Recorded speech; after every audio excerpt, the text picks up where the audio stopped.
നമ്മൾ ഒരു long ride പോവാണ്. ടാങ്ക് ഏകദേശം കാലിയാവാറായി.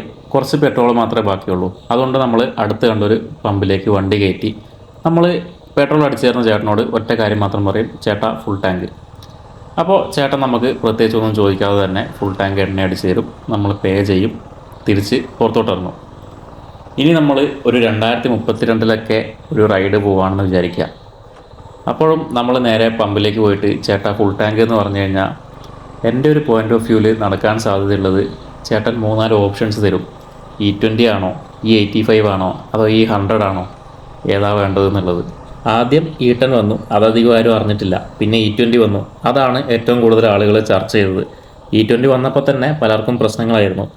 അതിനുശേഷം പെട്ടെന്ന് തന്നെ E85 കുറിച്ച് സംസാരിക്കാൻ തുടങ്ങി. അതിൻ്റെ കൂടെ തന്നെ E100 എന്നുള്ള പേരൊക്കെ നമ്മൾ കേട്ട് തുടങ്ങാനും തുടങ്ങി. നമ്മളൊക്കെ വണ്ടികൾ ഒരുപാട് സ്നേഹിക്കുന്നവരായതുകൊണ്ട് എഥനോൾ വന്നപ്പോൾ തന്നെ നമ്മളിതിനെക്കുറിച്ചുള്ള ചർച്ചകൾ തുടങ്ങി. ഇതെന്താ സംഭവം എന്നൊക്കെ നമ്മൾ ഓൾമോസ്റ്റ് മനസ്സിലാക്കി കഴിഞ്ഞു. എന്നാലും ഇതറിയാത്തവർക്ക് വേണ്ടി ഞാൻ ചുരുക്കി പറഞ്ഞുതരാം.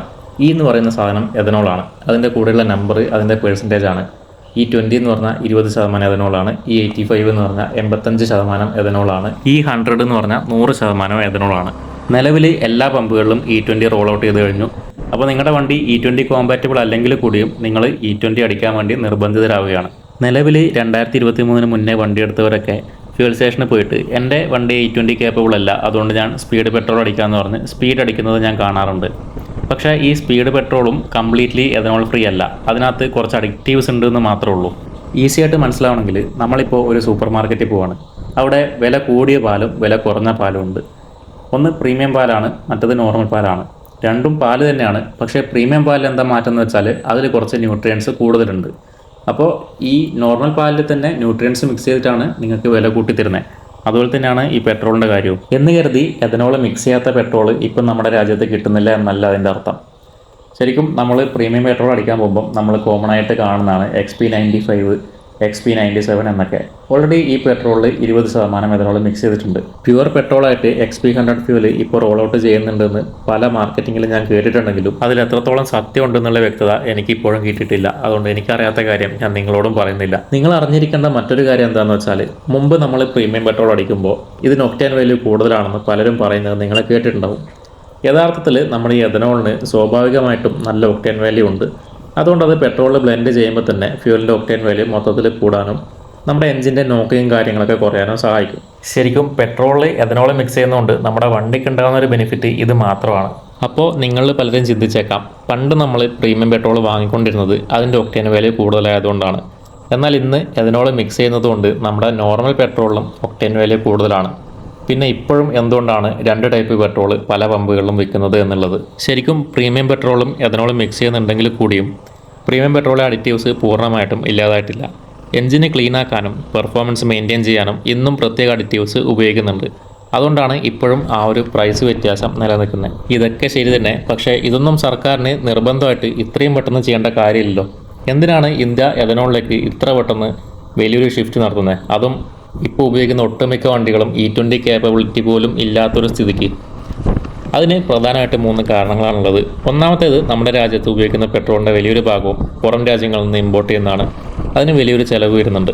അപ്പോൾ എഥനോൾ കൂടുതൽ ഉപയോഗിക്കാൻ തുടങ്ങിയാൽ ആ ഇറക്കുമതി ഒരു പരിധിവരെ കുറക്കാൻ സഹായിക്കും. രണ്ടാമത്തെ കാരണം, ഈ എഥനോൾ നമ്മുടെ നാട്ടിൽ തന്നെ കരിമ്പിൽ നിന്നും ചോളത്തിൽ നിന്നൊക്കെ നിർമ്മിച്ചെടുക്കാൻ പറ്റും. അതായത് ഇത് കർഷകർക്ക് ഒരു അധിക വരുമാന മാർഗമായിരിക്കും. മൂന്നാമത്തെ കാരണം, എഥനോൾ കത്തുമ്പോൾ ചില പെട്രോളിനേക്കാളും മലിനീകരണങ്ങൾ പൊതുവേ കുറവായിരിക്കും. അപ്പോൾ പൊല്യൂഷൻ കുറക്കാൻ സഹായിക്കും. അപ്പോൾ പരിസ്ഥിതിക്ക് ഒരു പോസിറ്റീവ് ഇമ്പാക്റ്റ് ഉണ്ടാവും.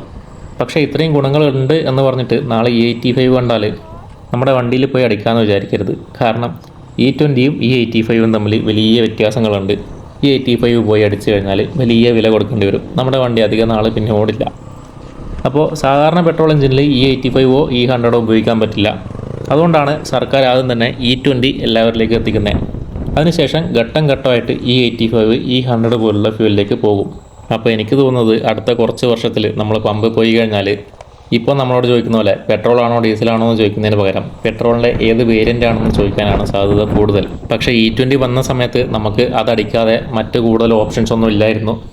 നോർമൽ പെട്രോളും E20 പെട്രോളും സെപ്പറേറ്റ് ആയിട്ട് സെല്ല് ചെയ്യുന്നില്ലായിരുന്നു.